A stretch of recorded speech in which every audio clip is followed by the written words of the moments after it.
Actually Pakistan में हिंदुओं की आबादी थी 24% और 51 की सेंसस में 1.6, वो कहां चले गए? जमीन खा गया, आसमान निकल गई। तभी मैं कह रहा हूं 1.5 करोड़ यहां है और इसके ऑफिशियल डाटा में चीखे मत, लगातार बोल रहे हैं। यही अहंकार में जो जीते हैं। क्या अवधेश प्रसाद पासी हिंदू नहीं है? अवधेश पासी बनेंगे लोकसभा में नेता, संसदीय दल नहीं बनेंगे, संसदीय दल परिवार का रहेगा। आपकी गठबंधन ने कहा हिंदू धर्म का समूल नाश होना चाहिए। सुनिए, राहुल गांधी की यात्रा में तमिलनाडु में जाकर उन्होंने उस जॉर्ज पुनिया का साथ दिया जिसने कहा कि इस देश की धरती इतनी पवित्र है कि मैं टच ना हो जाऊं, इसलिए मैं जूता पहनता हूं, शर्मानी। मैं चुनौती से कहता हूं, इससे पहले आपने कोई चुनाव नहीं सुना होगा कि कांग्रेस का कोई नेता विदेश का अखबार में आर्टिकल लिखे। डेली स्टार बांग्लादेश का अखबार शशि थरूर आर्टिकल लिखते मोदी हैज टू गो। जब पाकिस्तान के मंत्री स्तर के व्यक्ति ने एक नहीं दो 3 बयान दिए हो और उसका बयान फवाद चौधरी का क्या था? बीजेपी हारनी चाहिए, मोदी हटना चाहिए, उसके बाद जो मर्जी हो कर लेंगे। आप सभी का मेरे YouTube चैनल पर एक बार फिर स्वागत है। एक और मजेदार वीडियो आपके सामने प्रस्तुत करने जा रहा हूं। सपा प्रवक्ता राजकुमार भाटी जब भारतीय जनता पार्टी को एक अहंकारी पार्टी घोषित कर देते हैं तो सुधांशु त्रिवेदी जी अपनी वाकपटुता के दम पर किस प्रकार सपा प्रवक्ता की बोलती बंद कर देते हैं, इस डिबेट में आपको देखने को मिलेगी। आपसे अनुरोध है कि वीडियो को अंत तक जरूर देखें। चैनल पर अगर आप नए हैं तो चैनल को सब्सक्राइब करें, बेल आइकन को दबाना ना भूलें ताकि आने वाली वीडियो का नोटिफिकेशन आपके पास सबसे पहले पहुंच सके। चलिए शुरू करें मेन वीडियो।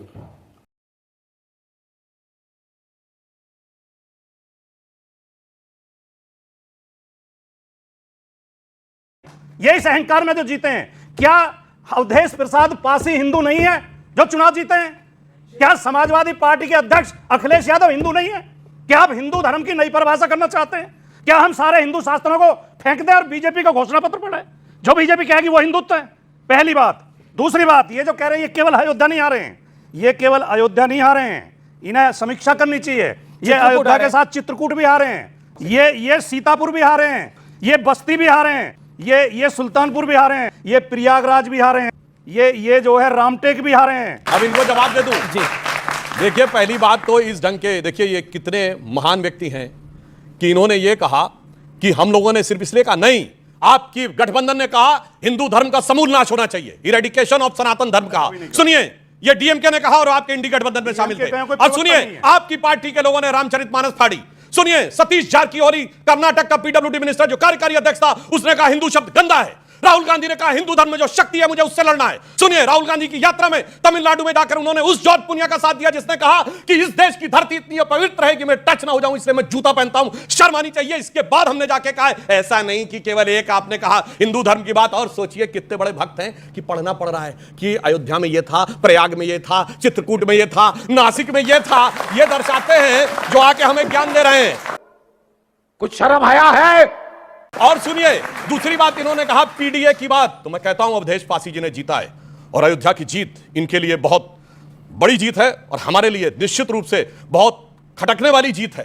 तो बताइए, अवधेश पासी बनेंगे लोकसभा में नेता, संसदीय दल नहीं बनेंगे, संसदीय दल परिवार का रहेगा। अखिलेश यादव, सुनिए, अखिलेश यादव वहां से छोड़ के आए हैं, मैं दावे से कहता हूं किसी दलित को नहीं देंगे और सिर्फ अपने को देंगे। और दूसरी बात मैं कहना चाह रहा हूं, इन्होंने कहा ये चुनाव, तो इस बार का चुनाव वाकई बहुत अलग प्रकार का था। आपने कभी ऐसा चुनाव नहीं सुना होगा।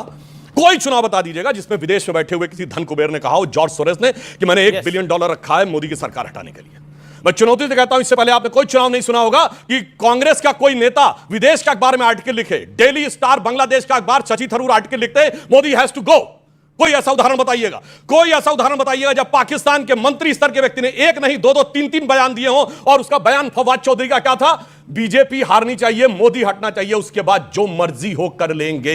इन टोटो वही। इससे पहले कभी बताइएगा, विदेश में छपी खबर की बात नहीं कर रहा हूं, रूस के विदेश मंत्रालय ने ऑफिशियल बयान दिया कि भारत के चुनाव को विदेशी शक्तियों के द्वारा प्रभावित करने का प्रयास किया जा रहा है। और ऐसी जुगलबंदी तो अंदर और बाहर से नजर ही नहीं आई कि जो बात ये कह रहे थे वही बात बाहर कही जा रही थी। इसलिए इस चुनाव को बहुत सहजता से लेना इतना आसान नहीं है। कैसे कैसे लोग रहते हैं यार यहाँ पर। एक सेकंड, मल्लिकार्जुन खड़गे ने एक बहुत बड़ी स्टेटमेंट दी। वो बड़ी स्टेटमेंट ये है कि भारतीय जनता पार्टी के पास मैंडेट नहीं है, एनडीए के पास मैंडेट नहीं है। उनका डायरेक्टली इनडायरेक्टली ये कहना है कि ये सरकार चलेगी नहीं। सुधांशु त्रिवेदी, आपका इस पर रिएक्शन क्या है? मैं एक पूरा करना चाहता हूं। जो इन्होंने कहा कि मोदी जी विपक्ष के नेताओं के साथ करते, तो मैं याद दिलाना चाहता हूं प्रणब मुखर्जी को भारत रत्न किसने दिया? मोदी जी की सरकार में। पीवी नरसिम्हा राव को भारत रत्न किसने मिला? मोदी जी की सरकार में। एससी जमीर और तरुण गोगोई को पद्म अवार्ड किसके मिला? मोदी जी की सरकार में। प्रकाश सिंह बादल को कब मिला? मोदी जी की सरकार में। कर्पूरी ठाकुर और मुलायम सिंह को मोदी जी की सरकार में। सरदार पटेल की सबसे बड़ी मूर्ति बनाई मोदी जी ने, इन्होंने परिवार के अलावा किसी को नहीं दिया। बताइए, डॉक्टर अंबेडकर को भारत रत्न दिया? नहीं। सरदार पटेल को दिया? नहीं। मगर नेहरू को भी दिया उनकी खुद की सरकार ने। इंदिरा जी को भारत रत्न दिया इंदिरा जी की खुद की सरकार ने। और राजीव गांधी को दिया कांग्रेस की सरकार ने। चुल्लू भर पानी में जाके डूब के मर जाओ।